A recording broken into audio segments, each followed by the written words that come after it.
এখন আমি চা নাই দুধটা খেয়ে নেবো। ফ্রেন্ডস দেখো সন্ধেবেলা আমি কিন্তু নিয়ে বসে গেছি, আজকে নিয়ে বসে গেছি একটু দুধ, ঠিক আছে।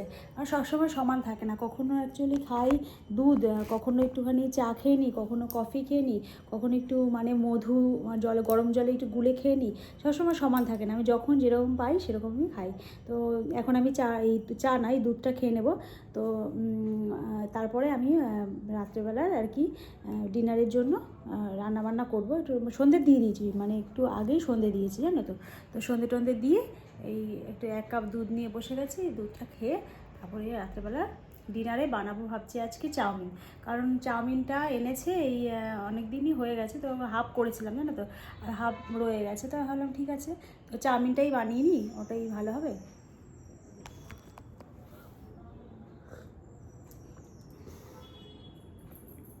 চলো খেয়ে নিই।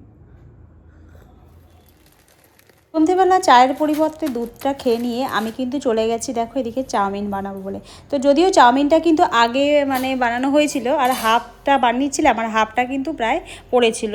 তো সেটা নিয়ে দেখো বসে গেছি। আর তো আমার তো ফ্রিজে কিছুই মোটামুটি থাকে না বলতে গেলে, চাউমিন টাউমিন বানানোর জন্য আলু পেঁয়াজ ছাড়া কিছুই থাকে না বলতে গেলে।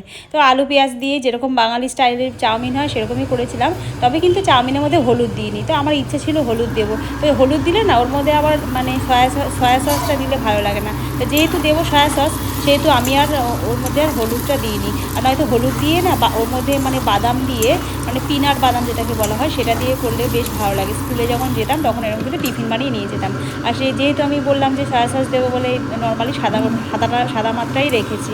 আর এদিকে দেখো আমার কিন্তু আলু দিয়ে আলু পেঁয়াজ দিয়ে আর লঙ্কা টঙ্কা দিয়ে আমি কিন্তু ডিম দিয়ে এদিকে চাউমিনটা প্রায় বানিয়ে নিয়েছি। তো 2টো ডিম দিয়ে এখানে বানিয়েছিলাম। তো চাউমিন খেয়ে রাত্রেবেলা কিন্তু বর এদিকে বানিয়ে দিয়েছে লস্যি। তো লস্যিটাকে দেখো বরফ টরফ দিয়ে একদম মানে ঠান্ডা ঠান্ডা করে দিয়েছে। আর এই গরমে লস্যি তো খাওয়া ভালো, তো লস্যি টস্যি খেয়ে নিয়েছি। আর এদিকে কিন্তু নিয়ে বসে গেছি কচুর শাক। তো কচুর শাকটা রান্না করবো বলে কচুর শাকটাকে মানে কেটে রেখে দিয়েছিলাম। মানে আগের দিন কী করেছিলাম, দুটো হাতে প্লাস্টিক বেঁধেছিলাম, দুটো হাতে প্লাস্টিক বেঁধে তারপরে কচু শাক কেটেছি যাতে হাতে কোনো রকম দাগ না লাগে। তো কচু শাক কেটে তারপরে এদিকে ওটা রান্না করে, এদিকে শোল মাছ নিয়ে এসেছিলো বর। তো সেই শোল মাছটাকে কিন্তু দেখো বার করে নিয়েছি ফ্রিজ থেকে। আর এদিকে শোল মাছ করবো, আর এই যে কচু শাকটা কিন্তু করবো আমি এদিকে ছোলা দিয়ে। তো ছোলা দিয়ে খুবই ভালো লাগে জানো তো, তোমরা তো জানো বাঙালি স্টাইলে রান্না কচু শাক খুব ভালো লাগে। আর সবচেয়ে বড়ো কথা কচু শাকটা এত ভালো যে কী বলবো, পুরো গলে গেছে কচু শাকটা। কিছু কিছু কচু শাক দেখবে মানে সেদ্ধ হতে চায় না, মানে সেদ্ধ বসালেও একটু শক্ত টাইপের থাকে। আর এই কচু শাকটা একদম মানে মোমের মতো গলে গেছে, এত ভালো কচু শাকটা। তো কচু শাকটা দেখো এবার ধুয়ে নিয়েছি, খুবই ভয় লাগে জানো তো কচু শাক ধুতে গেলে, হাত পা চুলকায় তো।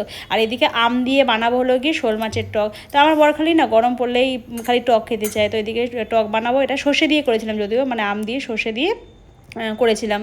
তো এটাই বানিয়েছিলাম কচু শাক। আর এদিকে শোল মাছ করেছিলাম, আর টক করেছিলাম মানে সর্ষে দিয়ে। আর এই যে দেখো দুপুরবেলা দেখি ভালোই রোদ পড়েছে ব্যালকনিতে, তো সেখানে দেখো আমি কিন্তু ইনডোর প্ল্যান্ট বার করে নিয়েছি। আর এটা দেখো আমার এই স্নেক প্ল্যান্টটা থেকে আবার একটা দেখো বেবি প্ল্যান্ট দিয়েছে। তো এটা আর একটা ভ্যারাইটিস। তো পাতাগুলো এইভাবে কেটে দিয়েছি, কারণ পাতাগুলো কীরকম একটা হয়ে গেছে, মানে পুড়ে পুড়ে যাচ্ছিলো, তাই জন্য এরকম।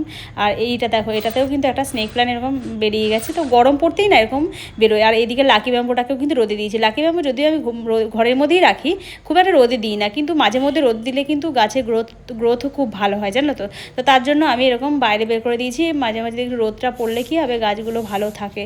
তো এদিকে দেখো মোটামুটি দিয়ে দিয়েছি। আর এত ভালো লাগে না এরকম যখন দেখি যে একটা করে এরকম এরকম বেবি প্ল্যান্ট হয়, খুব আনন্দ হয় জানো তো মনে। তো একমাত্র যারা গাছ রাখে ঘরে তারাই জানে যে এরকম এক একটা গাছ বেরোলে কতটা আনন্দ হয়। তো সেগুলোকে ভালো করে রোদ খাইয়ে নিলাম। তো দিয়ে দেখো এদিকে নয়নতারা একটা গাছ লাগিয়েছিলাম। আর এই যে নয়নতারা গাছ আমি দেখেছি নয়নতারা গাছগুলো খুব ভালো। তো এদিকে দেখো আমি এরকম এই কসমস একটা ফুল গাছ লাগিয়েছিলাম, সেই দিয়ে মাকড় সাথে পুরো গাছ নষ্ট হয়ে গেছে। আজকে সানডে, আর আজকে একটু যাবো বাপের বাড়িতে। তো দেখো সকাল সকাল কিন্তু আমি উঠে একেবারে স্নান করে রেডি হয়ে নিয়েছি। তো যদিও সকাল সকাল না, এখন প্রায় 9:30 বাজে। তো দেখো আমি প্রায় রেডি হয়ে গেছি, এবারে বর রেডি হয়ে নেবে, তারপরে কিন্তু আমরা বেরিয়ে পড়বো।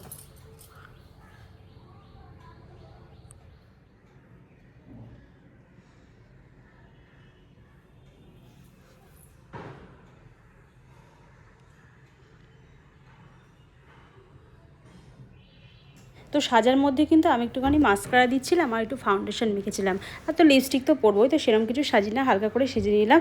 আর দেখো আজকে গাছে আমার কত ফুল হয়েছে, নয়নতারা তোমাদের তো দেখিয়েছিলাম। তো নয়নতারা গাছে আমার না এখন বেশ ভালোই ফুল হয়। তো দেখো প্রায় সিংহাসন প্রায় ভরে গেছে, এত ফুল হয়েছে। তো আমার খুব আনন্দ হচ্ছিলো জানো তো, এরকম যখন যেদিন দেখি অনেক ফুল হয়েছে তো দেখেও কিন্তু মনটা পুরো দেখো ভরে যায়। তো প্রচুর অনেক ফুল হয়েছে।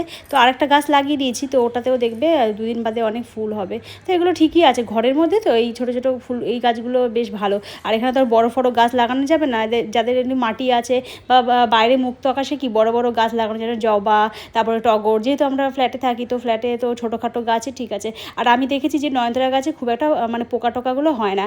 আর এদিকে দেখো আমার বরকে বলেছিলাম যে একটুখানি মানে দুধ দিয়ে দই বানাতে, কারণ আমার বর তো খুবই ভালো পারে এরকম দই বানাতে। তো আমি বানাই, কিন্তু আমি যেন আমার বরের কাছ থেকেই শিখেছি।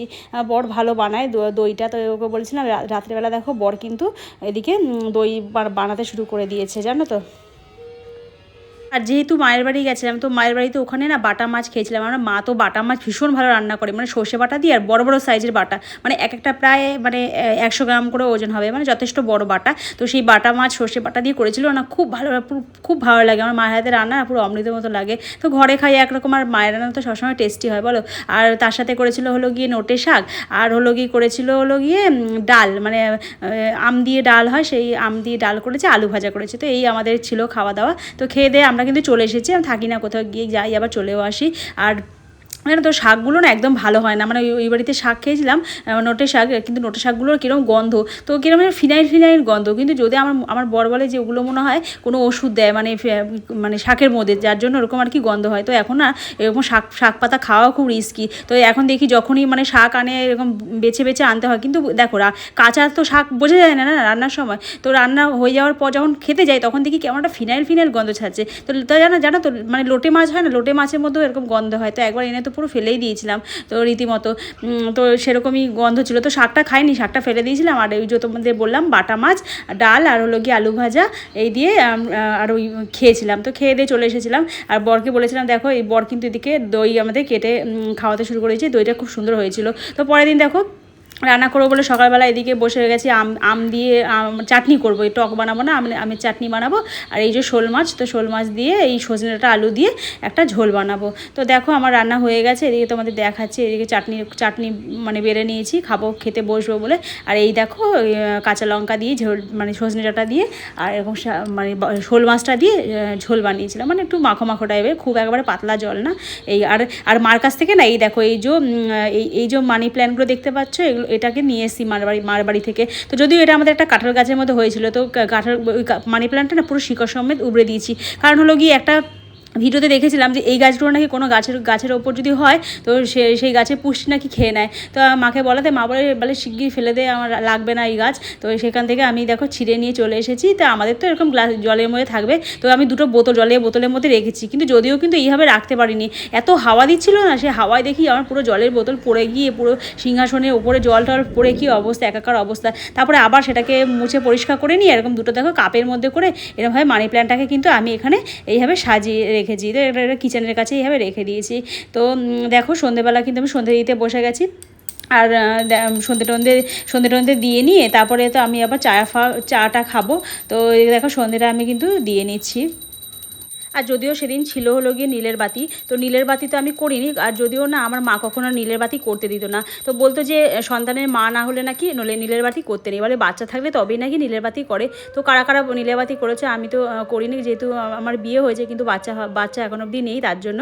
আর নীলের বাতি নাকি বাচ্চা হলে তবেই করে, তার আগে নাকি করে না। আমরা কিন্তু শিবরাত্রি করতাম বিয়ের আগে, কিন্তু নীল পুজো কখনো করতে দিত না আমার মা, বলে তুই তো মা হসনি, তাই জন্য এখন করবি না, বিয়ে হলেও নাকি করতে নেই বাচ্চা না হলে। তো যাই হোক, এক একজন এক এক রকমের মতভেদ থাকে, সেসব আমি জানি না অত ওইসব ব্যাপারে। তো যেটা লোকে বলে সেটাই শুনি। তবে কি বলতো, ঠাকুরের পুজো তো ভক্তি ভরে যে কেউ করতে পারে, কেউ যদি মন থেকে চায় যে ঠাকুরের পুজো করবে, সেটা করা যেতেই পারে, তেমন কোনো ব্যাপার নেই, যার যেটা ভালো লাগে সেটা করে। তো দেখো সন্ধেবেলা সন্ধে টন্ধে দিয়ে নিয়ে আমার বর নিয়ে চলে এসেছিলো, বরকে বলেছিলাম একটু চপ নিয়ে আসো, বলো চপ খাবে, আমি বললাম হ্যাঁ নিয়ে আসো। তো চপ এদিকে দেখো, চপ বলতে নিয়ে এসেছে হলো কি তোমাদেরকে দেখাচ্ছি, চপ আর হলো কি পেঁয়াজি। তো 1 2 আর এদিকে দেখো কতগুলো তোমাদের গুনে দেখাচ্ছি, 3টে, আর এদিকে হলো গিয়ে এই 4টে আর 5টা, প্রায় হলো গিয়ে 2টো চপ আর 3টে হলো গিয়ে পেঁয়াজি। তো এইটাই খেয়ে নিয়েছিলাম।